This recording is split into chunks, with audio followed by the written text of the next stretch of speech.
বাংলাদেশে যদি criminal ranking করা হয়, বাংলাদেশের সবচেয়ে বড় অন্যতম গডফাদার এবং ক্রিমিনাল নাম্বার 1 হলো মির্জা আব্বাস। এখানে একটা বিষয় আছে, যদি ওনার তো দীর্ঘদিনের একটা সেট আপ আছে, ঠিক না? কিন্তু আমি মনে করি যে মাঠের পরিবর্তন হয়েছে, মানুষকে টাকা দিয়ে ভোট কেনা যাবে না, 1 নম্বর। 2 নম্বর হলো মানুষের মধ্যে অনেক সচেতনতা এসেছে এবং ওনারা যেইভাবে যে সাম্রাজ্যটা চালাচ্ছিল, এই সাম্রাজ্যটা গণ অভ্যুত্থানের মধ্যে দিয়ে ভেঙে গেছে। এখন এটা যদি ওনারা উপলব্ধি করতে পারবে, যত উপলব্ধি করতে পারবে তত কল্যাণ। এবং এখন বলা শুরু হয়েছে যে আমরাও সন্ত্রাস চাঁদাবাজির বিরুদ্ধে দাঁড়াতে চাই, বলেছে না? এখন আমরা যদি অ্যাকশন শুরু হয়, সমস্যাটা নাই।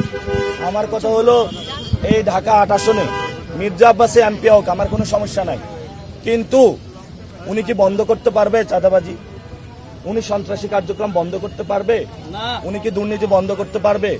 আমি আপনাদের সামনে আজকে মিডিয়ার সামনে বলে গেলাম, বাংলাদেশে যদি ক্রিমিনাল র্যাঙ্কিং করা হয়, বাংলাদেশের সবচেয়ে বড় অন্যতম গডফাদার এবং ক্রিমিনাল নাম্বার 1 হলো মির্জা আব্বাস।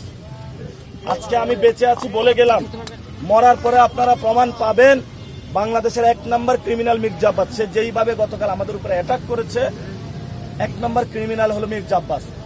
আমি তারেক রহমানের উদ্দেশ্যে বলবো, অনেকে বলেছে এইভাবে কথা না বলার জন্য। তারেক রহমান স্থায়ী কমিটিতে এরকম একটা সন্ত্রাসীকে আশ্রয় দিল, আরো অনেকগুলা গডফাদার নিয়ে। এই যে ঢাকা 11তে কি নাম যেন, কাইয়ুম কমিশনার, এমন কোন জায়গা নাই যে দেশে দখল করে নাই।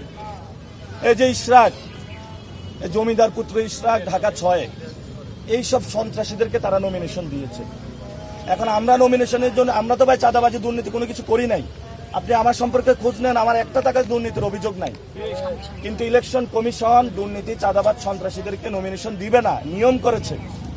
এখন মানুষ ভোট দেওয়ার আগে ইলেকশন কমিশন গোল দিয়ে দিয়েছে। মানুষ ভোট 12 তারিখ আসার আগে ইলেকশন কমিশন ভোট দিয়ে আসে ঋণ খেলাপিদের পক্ষে, দুর্নীতিবাজদের পক্ষে, চাঁদাবাজদের পক্ষে। তো এটা কেমন ইলেকশন কমিশন বাংলাদেশে? আমরা সিস্টেমের বিরুদ্ধে। মির্জা আব্বাস সাহেব যদি আমার পায়ে পা পাড়া দিয়ে ঝগড়া করতে চায়, আমি ওনাকে একটা জিনিসে বলতে চাই যে আমি খুব ভদ্র মানুষ, কিন্তু আপনি আমার ধৈর্যের বাঁধ ভাঙবেন না। আপনি যদি মনে করেন যে আপনার অনেক বড় রাজত্ব রয়েছে, অনেক বড় গুন্ডা বাহিনী, সন্ত্রাসী বাহিনী রয়েছে, এটা দিয়ে নাসিরকে আপনি পিষে ফেলবেন, এটা আপনার ভুল ধারণা। কারণ যে একবার মরে গেছে, আমাদের এটা বোনাস লাইফ। আপনি আমাদেরকে কত মারবেন?